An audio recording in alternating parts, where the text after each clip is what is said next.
Good morning, this is Larry Edelson for my Uncommon Wisdom weekly video market update for Thursday, May 26th. First of all, let me all wish you a very happy holiday weekend. Please enjoy it, honoring those that have sacrificed so much on this Memorial Day weekend, and with your family. I will be doing the same.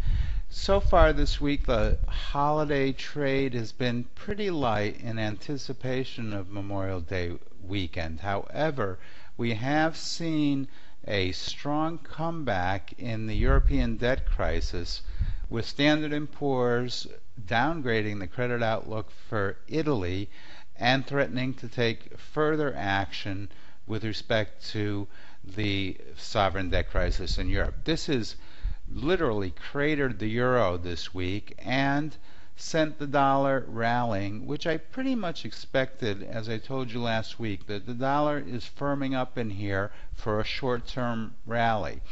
Interestingly enough, gold has held its own and started to rally a little bit. So let's go right to that chart on the gold market. I have it here for you. Last week and over the last couple of weeks, I showed you how gold managed to hold support, this line here that I'm clicking for you, and managed to sneak above this, back above this uptrend line that I'm clicking on the chart for you now. That's an indication of relative strength in gold. However, due to some of my models that show some kind of little bit of weakness going into cyclical weakness going into early July, I don't expect much out of this gold market rally in here. And indeed, we also have some seasonal weakness during the summer months in gold. So I'm not looking for new record highs just yet. We could see them. I have a target in early June. We could see a rally at even a retest of 1540, maybe even 1577, the previous record high here, going into June. But due to some cyclical weaknesses showing up on one of my composite cycles, I don't believe that we'll run away to the upside just yet in gold. That may have to wait until the September, October, November time period. A little too early to say. I would continue to hold long-term gold core physical holdings and derivative gold holdings such as gold ETFs and core gold miners. There is no reason to add to those at this moment, and there's certainly no reason to exit them or even hedge them at this moment.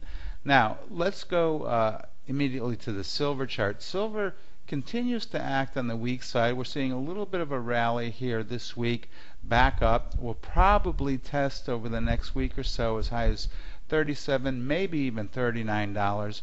But as you can see from this chart, you don't need to be a rocket scientist or an experienced technical or cyclical analyst to take a look at this chart and see that silver has massive resistance up here at $37 up to $39. We could test that.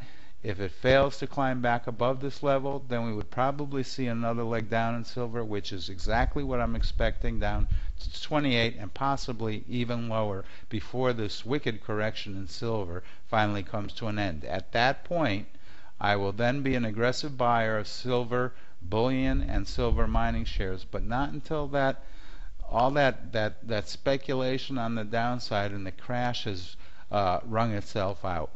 Now let's go to the dollar. I just mentioned that the dollar has rallied a bit this week, and last week it started its rally. This week the rally accelerated higher on the reemergence of the European debt crisis.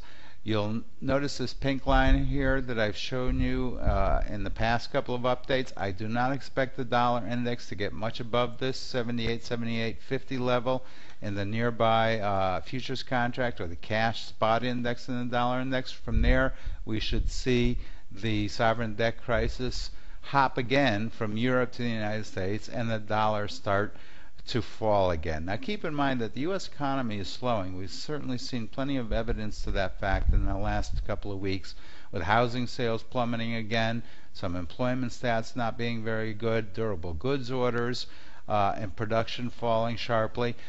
This is consistent with my expectation that the Federal Reserve will soon come in with QE 3 and continue to print dollars, and that will probably coincide with a peak in the short-term rally in the dollar index and a renewed leg to the downside in the dollar. The dollar is in a long-term bear market that, I repeat, as I've said many times in the past, will not end until 2012 and perhaps even extend all the way out to 2015 and 2016.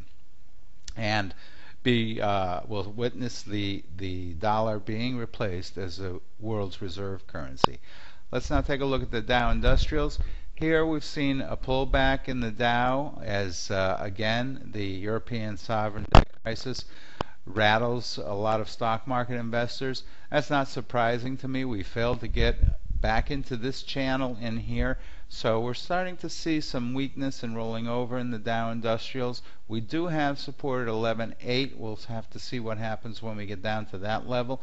If it holds that, we could bounce back up and remain in a tight trading range between, say, 11.8 and 12.8. If we close below 11.8, then I will be looking lower to about 11.2 and possibly lower still if we break the 11.2 level.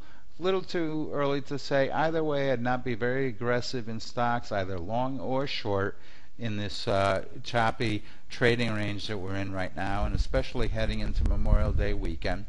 And I would remain long core natural resource stocks. Until next week, again, have a great weekend. This is Larry.